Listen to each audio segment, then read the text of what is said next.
ഈ സിനിമ കഴിയുമ്പം action hero ആയിട്ട് മാറും നസ്ലിൻ. ഇതൊരു മലയാളത്തിന്റെ സർപ്പട്ട പരമ്പര അതുപോലെ വല്ല ആവും.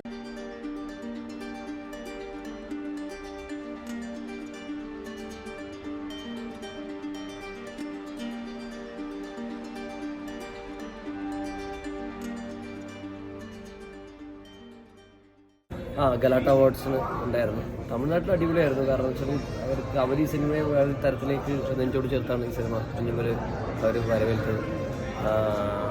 അതുകൊണ്ട് തന്നെ അവരുടെ സ്നേഹം ലൈക്ക് ലവ് ആൻഡ് റിസപ്ഷൻ ഭയങ്കര അടിപൊളിയായിരുന്നു. നമുക്ക് ഞാനൊന്നും അങ്ങനത്തെ ഒരു പരിപാടിയിലേക്ക് തമിഴ്നാട്ടിൽ അങ്ങനെ ഇമാജിൻ ചെയ്തിട്ടുണ്ടായിരുന്നില്ല. പക്ഷേ ഭയങ്കര സന്തോഷം. അപ്പോൾ ആ ഒരു ടീമിൻ്റെ ഒരു സിനിമ നമുക്ക് ഇനിയും പ്രതീക്ഷിക്കാം. ഉറപ്പായിട്ടും വരും. അനൗൺസ്മെന്റ് വരും. ഈ വർഷം അവസാനമൊക്കെ ആയിട്ടുണ്ടാവും. ഗണപതി ഇതൊരു മലയാളത്തിന്റെ സർപ്പട്ട പരമ്പര അതുപോലെ വല്ല ആവും. സർപ്പട്ട പരമ്പര പോലത്തെ ഒരു പടമല്ലേ ഇത്? അതാണ് ഞാൻ പറഞ്ഞത്. അങ്ങനത്തെ ഒരു ടെംപ്ലേറ്റ് നമ്മൾ നോക്കി വെക്കുന്നത്. പക്ഷേ ഇത് റിലേറ്റഡ് ഒരു ബോക്സിംഗ് ആണ്. എന്തായാലും സർപ്പട്ട പരമ്പര എനിക്കൊന്ന് കുറച്ചുകൂടെ പ്രൊഫഷണൽ ബോക്സിംഗ് അങ്ങനത്തെ ഒരു നാട്ടിൽ അധികം ഇത് അമേച്ചർ ബോക്സിംഗ് ആണ്. അതായത് ഡിസ്ട്രിക്ട് ലെവലിൽ കൃത്യമായിട്ട് ഓരോ ഡിസ്ട്രിക്റ്റിൻ്റെ റൂൾസിൻ്റെ ഇതിലേക്ക് കളിക്കുന്ന ഒരു പരിപാടിയാണ്. അതിൻ്റെ കൂടെ ഒരു നിർമ്മത്തിലാണ് ഈ സിനിമ പറഞ്ഞു വരുന്നത്. റഹ്മാനൊക്കെ ഒരുമിച്ചാണ് സിനിമ വരുന്നത്. അപ്പോൾ എത്രത്തോളം അതിൻ്റെ ഒരു എക്സ്പെക്ടേഷൻ? തീർച്ചയായിട്ടും തുടക്കം മുതലേ റഹ്മാൻ ചാട് പടങ്ങളെല്ലാം ഫോളോ ചെയ്യുന്ന ഒരാളാണ്. റഹ്മാൻ ചാട് പടങ്ങളെല്ലാം ഇഷ്ടമുള്ള ഒരാളാണ്. കൂടെ വർക്ക് ചെയ്യാൻ ഭയങ്കര ആഗ്രഹമുള്ള ഒരാളാണ്. അപ്പോൾ തീർച്ചയായിട്ടും ഇങ്ങനെ ഒരു കോൾ വന്നപ്പോൾ ഭയങ്കര സന്തോഷം ഉണ്ടായിരുന്നു. നെസ്ലിലും ലുക്മാനും ബോക്സിംഗ് പഠിക്കുന്നതായിട്ടുള്ള വീഡിയോസ് വൈറലാവേണ്ടായി. വീഡിയോസ് അല്ല, ഒരു ഫോട്ടോ അതേപോലെ ഇറങ്ങിയിട്ടുണ്ടായിരുന്നു. അതൊരു ബോക്സിംഗ് റിലേറ്റഡ് മൂവിയാണ്. അപ്പോൾ തീർച്ചയായിട്ടും ഒരു മാസ് നെസ്ലി ഇപ്പോൾ ഒരു കോമഡി റോളുകളാണ് ഏറ്റവും കൂടുതൽ ചെയ്യുന്നത്.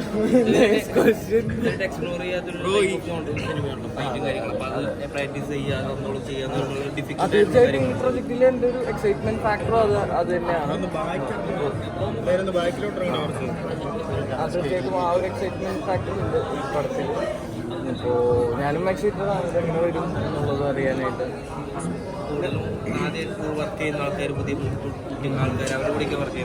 അല്ലല്ല, ഇതിനു മുമ്പും എനിക്ക് പരിചയമുള്ള ആൾക്കാർ തന്നെയാണ്. സന്ദീപാണെങ്കിൽ ഫ്രാങ്കോ ഉണ്ട് ഇതിൽ. അപ്പോൾ തണ്ണീർമത്തലിനെ ഞങ്ങൾ ഒരുമിച്ചായിരുന്നു. പിന്നെ ഇവരെല്ലാവരും നേരത്തെ അറിയുന്നതാണ്. വർക്ക് ചെയ്യുന്നത് കുറേ നാൾക്ക് ശേഷം, ഫ്രാങ്കോനായിട്ട് കുറേ നാൾക്ക് ശേഷം. പിന്നെ ബാക്കി ഉള്ളവരായിട്ടെല്ലാം ആദ്യമായിട്ടാണ്. പിന്നെ ഗണപതിനായിട്ട് വർക്ക് ചെയ്തിട്ടുണ്ട്. ഇതിനെ അറിയാം. എല്ലാം അറിയുന്ന ആൾക്കാർ തന്നെയാണ്. അപ്പോൾ ആ ഒരു ആളുടെ ഓരോ സിനിമകളും ഓരോ ജോണർ പലത് എക്സ്പ്ലോർ ചെയ്യുന്ന ഒരു ഡയറക്ടറാണ്. അപ്പോൾ ആളുടെ ഒരു സിനിമയിലേക്ക് ഒരു ഓഫർ വരിക, ഇങ്ങനെ സിനിമ വരിക എന്ന് ആദ്യമേ തന്നെ വന്നപ്പോൾ എന്താണ് ഭയങ്കര സന്തോഷം തോന്നി. പിന്നെ കഥ കേട്ട് അത് ഭയങ്കര രസമുണ്ട്. അപ്പോൾ അത് കൂടുതൽ സന്തോഷം തോന്നി. അതിലേക്ക് പിന്നെ അതിൽ ഒരു പാർട്ടാവാൻ പറ്റിയതിൽ ഭയങ്കര ഹാപ്പിയാണ്. നസ്ലിനെ ഈ റോൾ എത്രത്തോളം ചാലഞ്ച് ചെയ്യണം? കാര്യം കണ്ടുവരുന്ന ഒരു സിനിമയിൽ പോലെയല്ലേ, ഇതൊരു ബോക്സിംഗ് ടൈപ്പ് മൂവിയാണെന്ന് പറഞ്ഞു അല്ലേ? ഇത് ബോക്സിംഗ് മൂവി എന്ന് പറഞ്ഞു കഴിഞ്ഞാൽ ഒരു സ്പോർട്സ് കോമഡി ജേണറിൽ വരുന്ന ഒരു മൂവിയാണ്. അപ്പോൾ തീർച്ചയായും കോമഡി എലമെന്റ്സും എല്ലാം ഉള്ളൊരു പരിപാടിയാണ്. നോക്കാം എന്തായാലും.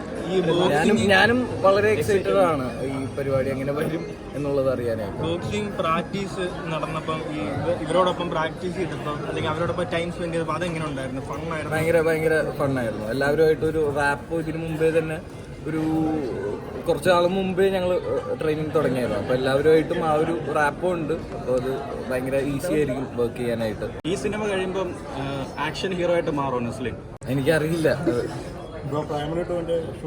പ്രേമലു 2 എന്തായാലും 2025 ആവും. എന്തായാലും പുതിയ കാസ്റ്റ് അതിൽ നമുക്ക് പ്രതീക്ഷിക്കാം. പ്രേമലു 2 അതൊന്നും എനിക്കറിയില്ല. എല്ലാം ഗിരീഷേട്ടനോടും ഭാവന സ്റ്റുഡിയോസിനോടും ഒക്കെ ചോദിക്കേണ്ടി വരും. അടിപൊളി. എന്തായാലും താങ്ക് യു എല്ലാവരോടും വന്നതിൽ.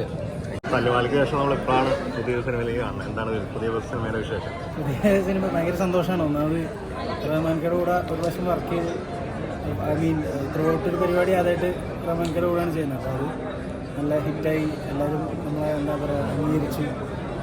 ഇൻഡസ്ട്രിയിലൊന്ന് ഒരു കാലെടുത്ത് വെച്ച് ഒരു നല്ല ഇതായിട്ട് ഇങ്ങനെ പോകുന്ന സമയത്താണ് വീണ്ടും വിളിക്കുന്നത്. അപ്പോൾ ഭയങ്കര സന്തോഷമാണ്. റഹ്മാൻക വിളിച്ചു കഴിഞ്ഞാൽ നമ്മൾ ഏത് പാതിരാത്രി കാണുകയും നമ്മൾ വന്ന് ചെയ്യും. ബോക്സിങ് റിലേറ്റഡ് ആയിട്ടുള്ള റിയൽ ലൈഫ് സ്റ്റോറിയാന്ന് പറയുന്നത്. അപ്പോൾ എത്രത്തോളം സന്തോഷമുണ്ട് ഇതിനകത്ത്? അല്ല, ഖാലിദിൻ്റെ പടം എന്ന് പറയുമ്പോൾ നമുക്കുള്ളൊരു എക്സൈറ്റ്മെൻ്റ് ഉണ്ട്. പിന്നെ എൻ്റെ കൂടെ നമ്മളിപ്പോൾ ഞാൻ അള്ളിരാമേന്ദ്രനിൽ ഫസ്റ്റ് സ്ക്രിപ്റ്റ് എഴുതിയിട്ടാണ് സിനിമ ചെയ്യാൻ തുടങ്ങുന്നത്. അപ്പോൾ അതിലുണ്ടായിരുന്ന ജിംഷി, പിന്നെ അതിലുണ്ടായിരുന്ന ക്യാമറ ടീമിലെ ആൾക്കാരും കുറേ ആൾക്കാർ ഇതിനകത്ത് വർക്ക് ചെയ്യുന്നുണ്ട്. കുറേ പരിചയക്കാരുണ്ട്. അപ്പോൾ റഹ്മാൻ്റെ പടം ഭയങ്കര എനിക്ക് എക്സൈറ്റ്മെൻറ്റുള്ള ഒരു ഫിലിം മേക്കറാണ്.